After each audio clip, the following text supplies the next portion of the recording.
Como sigamos así, vamos a reinventar la tele por cable. Seguro que esto lo has escuchado más de una vez. El negocio del streaming se ha convertido en el epicentro del entretenimiento audiovisual en todas partes, en todas las casas.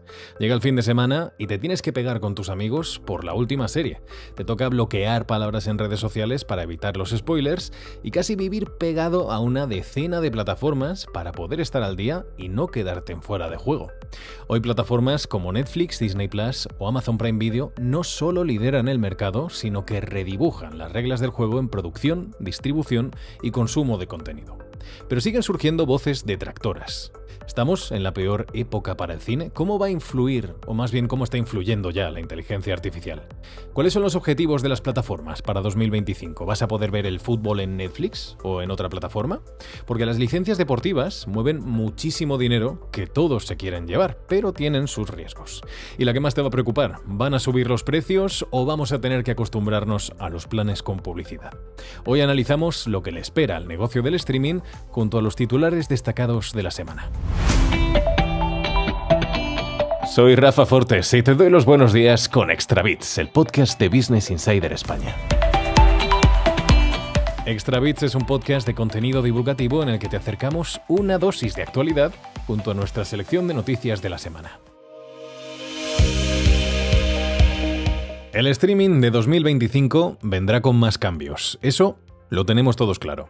Uno de ellos será probablemente el de la publicidad, el modelo de Netflix ofreciendo planes más asequibles a un público que está cansado de tanta suscripción, está siendo un éxito, consiguiendo más de 70 millones de usuarios activos mensuales que ven los anuncios. Y si esto te parece poco, hay más. El 55% de los nuevos suscriptores que llegan a Netflix lo hacen en un plan con anuncios. Con los canceladores de suscripciones en el punto de mira, las plataformas tienen como caballo de batalla la fidelización, ahora más que nunca. La apuesta por contenidos locales es uno de los grandes imanes, como lo fue para el Juego del Calamar o La Casa de Papel, en el caso de España. Pero también lo será la inteligencia artificial, que no solo mejora las recomendaciones, sino que ya está teniendo un papel activo en la producción de contenidos. Un futuro prometedor o aterrador, según a quien le preguntes.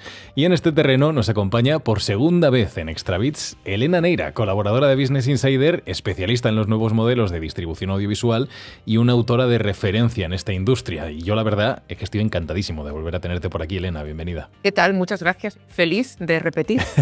Y yo más feliz de poder compartir contigo un poquito de charlas sobre el mundo del streaming. Voy a empezar preguntándote por lo básico. ¿Cómo han terminado las plataformas este 2024 y cómo encaran el 2025 y los próximos años? ¿Estamos en un sector saturado o en qué estado se encuentra ahora mismo el streaming en términos de madurez de mercado?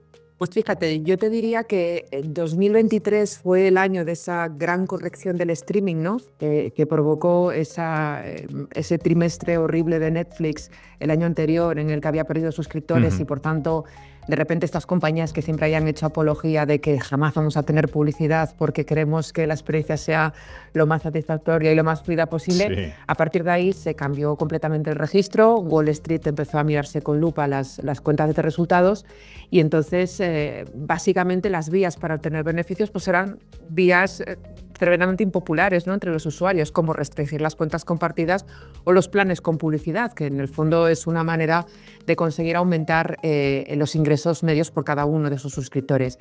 Así que yo te diría que 2024 ha sido quizás el año de la consolidación de todas estas medidas. Las que no tenían restricciones a las cuentas compartidas las han empezado a implantar. La última ha sido Disney, que ha empezado a hacerlo en septiembre y dicen que están encantados con el resultado. Madre mía. Y yo te diría que 2025 va a ser un año probablemente de una mayor incluso eficiencia en el gasto. Yo creo que ahora vamos a hablar de un montón de variables, vamos a hablar de tecnología, vamos a hablar de inteligencia artificial, pero sobre todo yo creo que ahora las compañías están buscando un punto de equilibrio entre la innovación del streaming puro que representaba Netflix y modelos un poco más pretéritos como los teles de la televisión por cable. Entonces yo creo que 2025 podría ser ese momento en el que las compañías encuentren ese punto de equilibrio tan maravilloso, pero del que nos habíamos alejado por completo porque nos parecía que la innovación era lo que nos molaba. Claro, y además, mira, lo estás diciendo que Disney va a adaptarse también al tema de, bueno, que ya se ha adaptado con el tema de los planes con publicidad. Yo es que lo que me pasa, y seguro que a muchos de los que nos están escuchando, es que hay un montón de plataformas. ¿Cómo influye la competencia, tanto en calidad como en diversidad de contenidos que llegan a los espectadores? ¿Cuál se ha convertido para las plataformas en la estrategia principal para ser la que elijan en cada casa? Pues fíjate que la estrategia difiere bastante en función de cada una de las plataformas. Creo que, sobre todo tratándose de los grandes agentes globales, se pueden permitir un poco tener su propio circuito de pruebas. Hay plataformas que intentan seducirte a un ecosistema, que es lo que pasa, por ejemplo, con Prime Video, que en el fondo tú no estás pagando por Prime Video, sino que estás pagando por un concepto mucho más amplio como es el de Prime. Es un modelo que también, a pesar de que no lo parezca, lo está intentando hacer Apple con su propio modelo de Apple One, que es un servicio de agregación de distintas herramientas, distintas funcionalidades. Luego tenemos aquellas plataformas que son, bueno, lo que en Estados Unidos llaman las legacy companies o compañías tradicionales de toda la vida, como puede ser un Disney, un Warner. Creo que están haciendo eso, incluso aliarse con la competencia para hacer paquetes de plataformas y que, por tanto, contratándolas juntas, el usuario paga un poquito menos contratándolas por separado y, por tanto, parece que van a retenerlos un poquito mejor. Y luego están un poco las compañías que van por libre, como puede ser Netflix, que yo creo que Netflix tiene fundamentalmente su fórmula secreta, ¿no? La pócima de Panoramix de Netflix probablemente sea la resonancia de su marca, ¿no? Con independencia de todos los peros que le queramos poner a Netflix, que son muchos, es la compañía que tiene más impacto cultural, la que más estrena, la que genera ese concepto de serie fenómeno que hace que la gente tenga un FOMO terrible cuando se da de baja en Netflix, ¿no? Y tanto. Entonces yo creo que en ese concepto de saturación, yo creo que hay un montón de plataformas que utilizan aproximaciones diferentes para llegar al mismo resultado, conseguir algo que hoy en día es muy difícil, que es la persona pague los 12 meses del año. Algunos los hacen con esta triquiñuela de los paquetes, que está muy bien, ¿no? ¿Quién no querría pagar por 3 servicios juntos menos de lo que costaría contratarlos de manera independiente? Hay otros que realmente lo que hacen es seducirte pues, con los envíos gratuitos a casa o ofreciéndote, qué sé yo, otra suerte de incentivos, y luego están sencillamente los que dicen, aquí estoy yo, tengo este contenido, si no ves la segunda temporada del Juego del Calamar vas a ser un apestado toda tu vida, ¿no? Exactamente. Estás fuera. Luego tenemos el tema de la tecnología.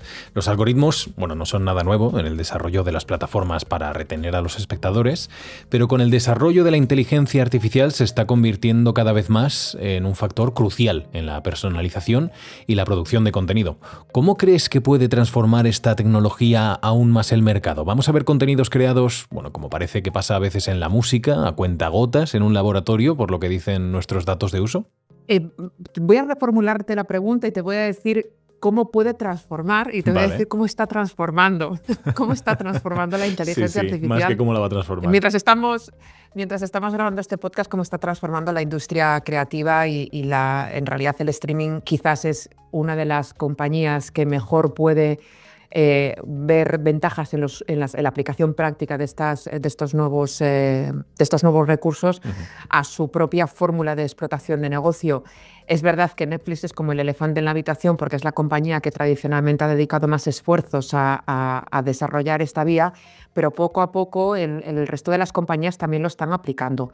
Yo lo reconduciría a 2 cosas que me parecen muy relevantes. La primera, que me parece fundamental, y es que ha habido un cambio de narrativa con respecto al uso de la inteligencia artificial súper bestia en el último año.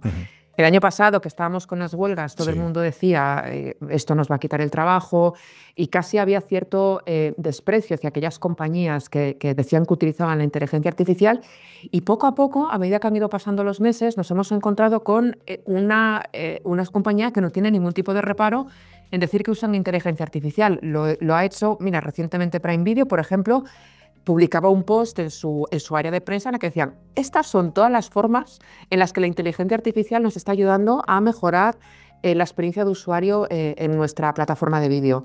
Y entre ellas está, por ejemplo, una funcionalidad que a mí me parece maravillosa, ya que cuando nos hacemos un poquito mayores y la escucha a veces en entornos de mucho ruido resulta muy difícil, pues tienen una funcionalidad que se llama Dialogue Boost, que es a través de un algoritmo lo que te permite es, oye, estoy escuchando demasiado ruido. Pues lo que hacen es impulsar más el audio del diálogo y bajar un poquito el audio ambiente. Pero también incluso con inteligencia artificial están creando, por ejemplo, recaps o recapitulaciones de episodios o de temporadas que te recuerdan sin spoilers qué es lo que te había contado este episodio o qué es lo que había pasado en esta temporada.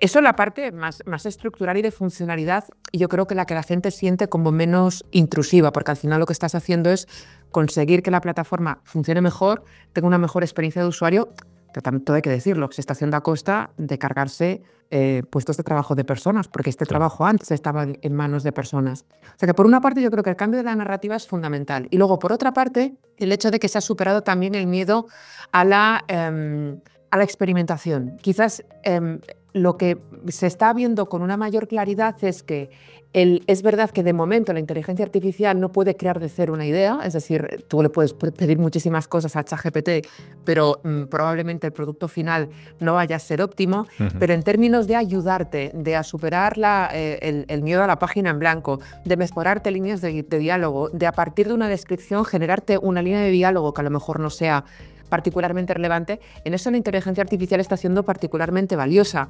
Y se están haciendo, a mí, asociaciones que hace 6 meses me habrían parecido impensables. No sé si recordáis el acuerdo al que ha llegado, por ejemplo, Lionsgate, que es un estudio con Runway, que es una compañía de inteligencia artificial, por virtud del cual Lionsgate le cede todo el catálogo a esta compañía para que entrenen de manera personalizada sus algoritmos y su inteligencia artificial, para que esta compañía sea capaz de desarrollarle productos más rápido, crear incluso storyboards, ideas de desarrollo de guión, etcétera, etcétera, etcétera. Es decir, por eso te decía que no estoy tan de acuerdo con el cómo va a transformar, sino cómo está transformando ya. Ya está pasando, y lo está transformando, exacto, acelerando formas de producción, acelerando el proceso creativo, generando ideas que... Pues esto que decías tú de hacer cosas como en el laboratorio a cuentagotas, pues probablemente, y lo que dicen los gurús de la inteligencia artificial, pues llegará el día que tú le puedas decir, oye, créame un final de Juego de Tronos en el que no muera este personaje,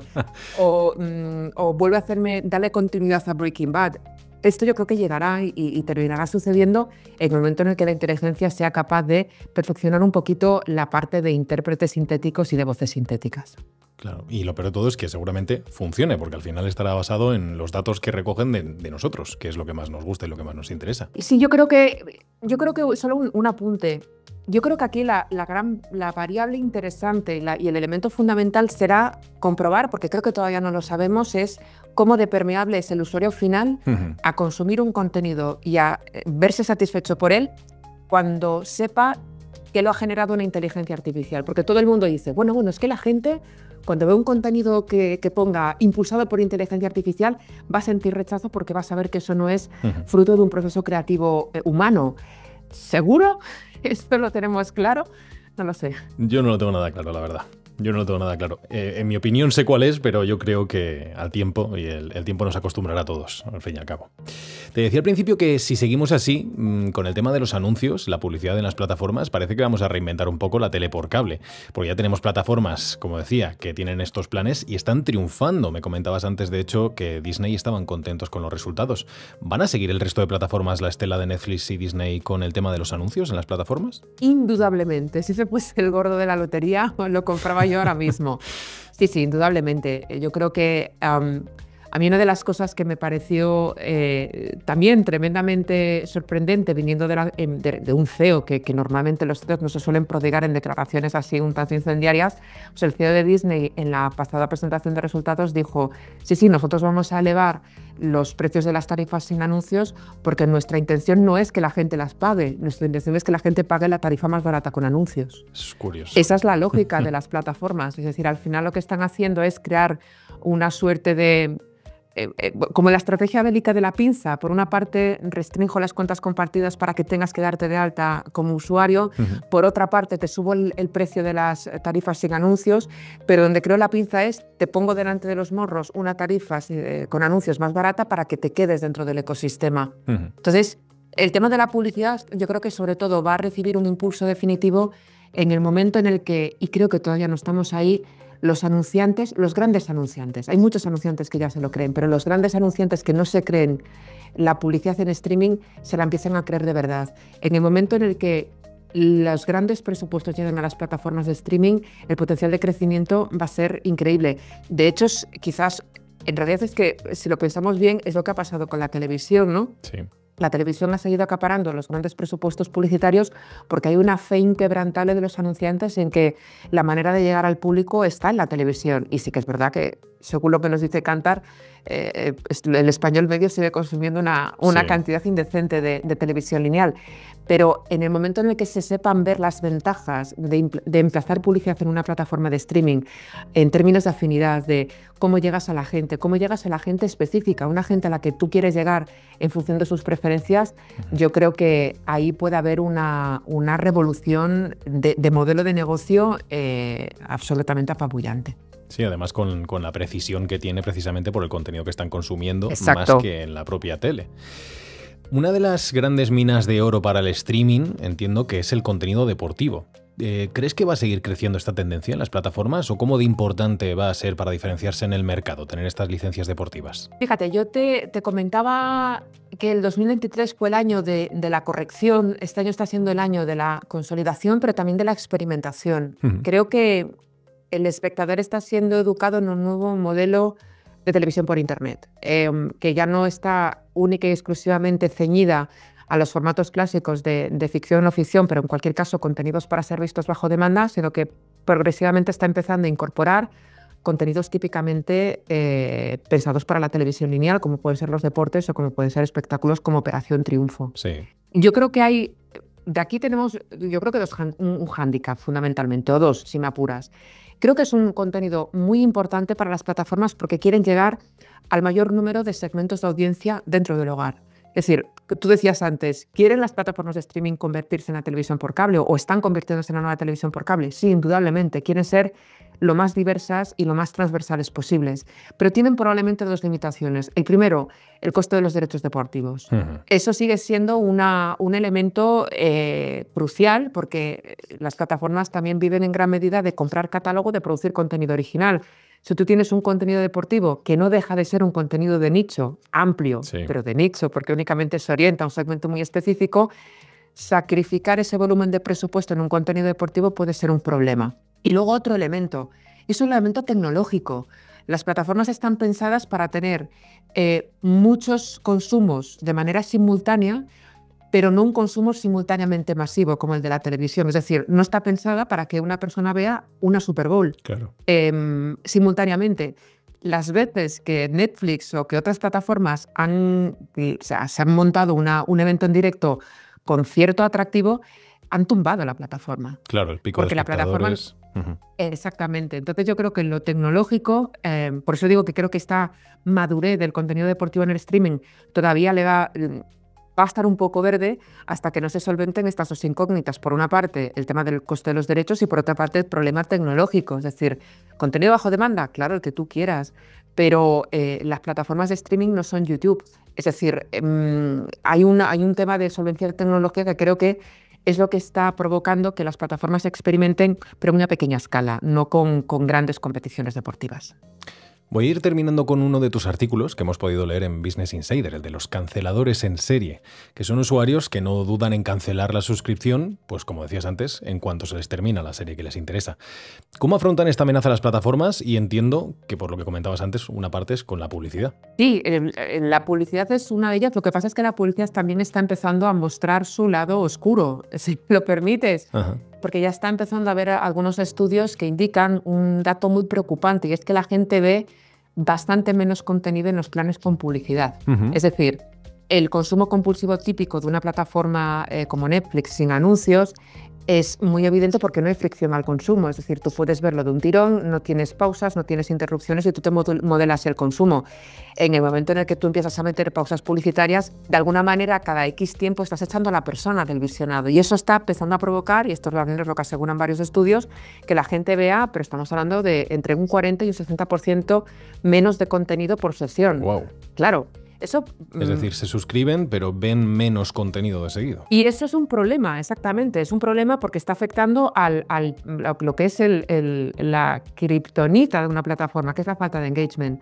Este palabra en inglés que al final lo que habla es cómo de fidelizado tengo yo al cliente. Pues una persona la tienes fidelizada cuanto más contenido veas. La lógica de aquel servicio que no cancelamos es el que usamos de manera continuada. Esto no aplica al gimnasio, creo que es el único caso en el que no aplica, pero como norma general cancelamos los servicios que no utilizamos.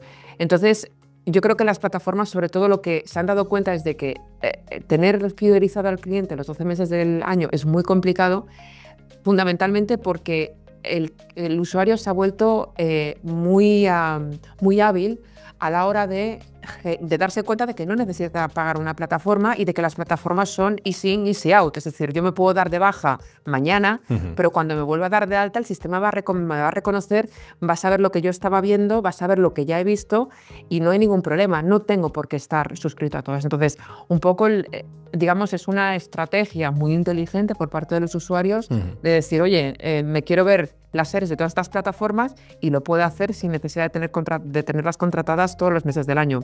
¿Cómo luchan las plataformas? Pues de maneras muy sofisticadas que no siempre creo que sean las correctas. Una de ellas, que probablemente te suene, es el ofrecer estos planes de date de alta ahora y si no cancelas, pagas la mitad a perpetuidad. Sí, la conozco y además estoy metido en ella. Yo también, en estas hemos caído todos. Lo que ocurre es que, fantástico, tienes al usuario a perpetuidad, pero son usuarios que te rentan la mitad. Claro. Entonces es un usuario que no te genera beneficios.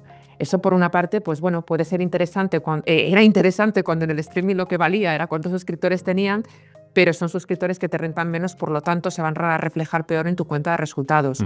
Y luego otra manera de la que lo están haciendo, pues otra vez de nuevo con los paquetes, con una rotación de estrenos muy elevada. Digamos, hay distintas estrategias comerciales, pero el fenómeno es imparable, las estadísticas son absolutamente apabullantes y sí que es verdad que hay como 3 plataformas que son las que mejor posicionadas están para prevenir esta cancelación en serie, que son Netflix, Prime y Disney. Las demás, las que tienen menos cuota de mercado, son plataformas en las que la rotación de suscriptores es muy, muy, muy elevada. Pues mira, voy a terminar con algo que estoy haciendo en los últimos episodios de Extra Bits, que es pidiendo consejo. ¿Qué le dirías tú a un amigo que quiere saber a qué plataformas tiene que tener echado el ojo en vista a lo que pueda prometer el 2025? Pues yo te diría, pero porque lo digo siempre y porque creo que es una plataforma muy infravalorada, te diría que Apple TV Plus es la plataforma que hay que seguir teniendo en el radar. Me sumo a esa recomendación, sí. Sí, yo creo que, a ver, tiene un hándicap, que es una plataforma pues cara, es decir, la propuesta de valor es muy interesante, es producción original, producción de calidad, pero es una plataforma cara si tenemos en cuenta el volumen del catálogo, que es muy pequeño, y lo que te cuesta todos los meses, que son $10. Apple es una de estas compañías en las que todo el mundo espera que acabe introduciendo un plan más barato con publicidad, porque hace nada, a principios de año, puso en internet una ofertaba una posición para un sales manager dentro de Apple, con lo cual dices tú, a ver, 2 más 2 son 4. Recientemente, Movistar acaba de anunciar que el catálogo de Apple se va a poder ver dentro de su plan convergente, con lo cual la gente que tenga Movistar podrá acceder a su catálogo, pero creo que es una plataforma que está teniendo una idea muy clara de cuál es el tipo de contenido por el que quiere apostar. Tiene probablemente uno de los catálogos de ciencia ficción más sólidos del mercado. Sin duda. Y luego, bueno, tal vez en experiencia de usuario sería mejorable, pero es la típica plataforma que yo digo, mira, para tenerla contratada 2 o 3 meses, no hace falta que la tengas contratado más, 2 o 3 meses, te miras todo lo que te haga falta, la cancelas y luego ya te volverás a dar de alta un año después, ¿no? Con eso yo creo que la satisfacción está garantizada y tampoco tienes que destinar demasiado capital, ¿no? a ser suscriptor, vaya. Sí, justo así es como trabajo yo con ella, por lo que tú dices, que tiene un catálogo de ciencia ficción brutal. Pues nada, Elena, ha sido un placer escucharte como la última vez y la verdad es que me quedo con ganas de más, de seguir hablando del streaming, que bueno, seguro que se da la oportunidad porque 2025 va a dar para rato seguro. Ha sido un placer tenerte por aquí. Un gustazo, mil gracias por invitarme. Cuídate, chao. Saltamos de las plataformas a la información con los titulares destacados de la semana en businessinsider.es. DeepSeek desata el miedo en Silicon Valley y el mundo mira de reojo a China. En la resaca del Foro Económico de Davos pasó desapercibida, pero con el arranque de la semana, cuando los expertos se dieron cuenta de su impacto potencial, cundieron los nervios. La noticia de que una startup china llamada DeepSeek ha sido capaz de desarrollar un modelo de inteligencia artificial a la altura de sus homólogos estadounidenses, pero por mucho menos dinero, sacudió Wall Street y a compañías como Nvidia, que en una jornada perdió 565.000 millones de euros de capitalización bursátil. Ahora parece que las aguas han vuelto a su cauce, pero por si acaso, estate atento y síguenos en businessinsider.es. Más beneficios, más inversión en inteligencia artificial por parte de las Big Tech. El terremoto de DeepSeek sirvió como previa a la presentación de resultados de las grandes tecnológicas estadounidenses que, pese al susto, y a que la startup china pone en cuestión si su billonaria inversión en IA es tan necesaria, siguen apostando por destinar más y más recursos a esta tecnología. DeepSeek ha hecho avances, pero no creo que cambie nuestra estrategia de inversión en inteligencia artificial. Si acaso, refuerza nuestra convicción de que esta es la dirección correcta. Estas han sido las palabras de Mark Zuckerberg, el CEO de Meta. Mientras, Microsoft invertirá 77.000 millones de euros este año. La mayoría, ¿lo adivinas?, en infraestructuras de inteligencia artificial. ¿Qué pasaría si España tratara a sus jóvenes como Alemania? 1 millón más de trabajadores y un 2,3% más de PIB al año. Que los jóvenes lo tengan más difícil que otras cohortes debería entrar más o menos en la normalidad. El problema es que en España esa brecha es mayor que en otros países. Concretamente, la brecha juvenil en España cuesta el 2,3% del Producto Interior Bruto y frena la creación de 950.000 puestos de trabajo, según el último informe Juventud y Empresa de la Fundación PwC y el Círculo de Empresarios. Si la situación de los jóvenes mejorase, no solo crecería el PIB, sino que la tasa de paro general se reduciría del 12,3 al 11,2. Madrid, la nueva meca del emprendimiento latino. En 2023, las inversiones latinoamericanas en España crecieron un 138%, alcanzando los 2.835 millones de euros según el informe global LATAM 2024. América Latina ya es el cuarto mayor inversor en España, superado solo por Estados Unidos, Reino Unido y Francia. Esta ola de interés por nuestro país se está dejando sentir especialmente en Madrid, que se ha convertido en un destino prioritario para emprendedores latinos. Business Insider España ha hablado con algunos de ellos para conocer las razones detrás de este fenómeno. Factores culturales, económicos y sociales te lo explican en businessinsider.es. Jóvenes, sobrios y listos para salir de fiesta. El auge de la vida nocturna sin alcohol de la generación Z. El cambio de actitud hacia la bebida no solo afecta a cómo pasan el tiempo los miembros de la generación Z, los nacidos entre el 95 y 2010, que llegaron con una tablet y un smartphone bajo el brazo. También impacta en cómo gastan su dinero. Las grandes empresas de bebidas alcohólicas ya se han preparado para la revolución antialcohólica y muchas de ellas han lanzado versiones sin alcohol de sus productos, ya que se estima que el volumen de bebidas sin alcohol crecerá un 7% hasta 2027. Resulta que la generación Z sigue queriendo verse, solo que no tiene por qué ser tomando una copa. Si quieres seguir informado día tras día, ya sabes la solución. Suscríbete a la newsletter de Business Insider España y tendrás de lunes a viernes nuestra selección de noticias que tienes que conocer. Y para los fines de semana, un poquito de alegría. Tienes nuestra newsletter de buenas noticias, porque sí, también existen y tienen su hueco en Business Insider.